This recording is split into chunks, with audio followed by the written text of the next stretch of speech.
बऱ्याच स्त्रिया मला विचारतात सगळेच नियम स्त्रियांसाठीच का? बरं, मला माझ्या अभ्यासातून जे समजलं ते मी तुम्हाला सांगते. सुश्रुत संहिता शरीर स्थान अध्याय 2 श्लोक 26-27 मध्ये मासिक पाळीच्या काळात म्हणजे रजस्वला अवस्थेमध्ये स्त्रीने पाळायच्या नियमांचं सविस्तर वर्णन आहे, ज्याला रजस्वला परिचर्या असं म्हणतात. त्यानुसार स्त्रियांना मासिक पाळी दरम्यान काही गोष्टी टाळायला सांगितल्या आहेत.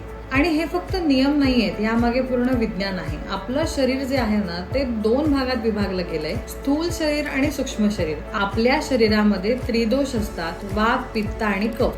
वात आणि कफ यांचं संतुलन बिघडलं की रोग निर्माण होतो आणि मासिक पाळी दरम्यान वात आणि पित्त हे नैसर्गिकरित्या वाढतात. म्हणून काही गोष्टी टाळायला सांगितल्या जातात. जास्त हसणे, जोरात बोलणे किंवा आवाज करणे हे सर्व वात असंतुलित करतात, ज्यामुळे शरीरामध्ये अस्वस्थता येऊ शकते. पित्त वाढलेले असताना अंघोळ केल्यास शरीराची नैसर्गिक उष्णता आणि क्रिया बाधित होऊ शकते, म्हणून अंघोळ टाळायला सांगितली गेली. वात वाढल्यामुळे स्नायू आणि हाडं थोडी कमकुवत होतात, म्हणून केस आणि नख कापणे टाळायला सांगितलं गेलं. आता सर्वात महत्वाचं, पूजा आणि मंदिर. यामागचं खरं कारण जर जाणून घ्यायचं असेल तर कमेंट करा टेम्पल आणि टॅग करा त्या मैत्रिणीला जी नेहमी विचारते सगळे नियम स्त्रियांसाठीच का.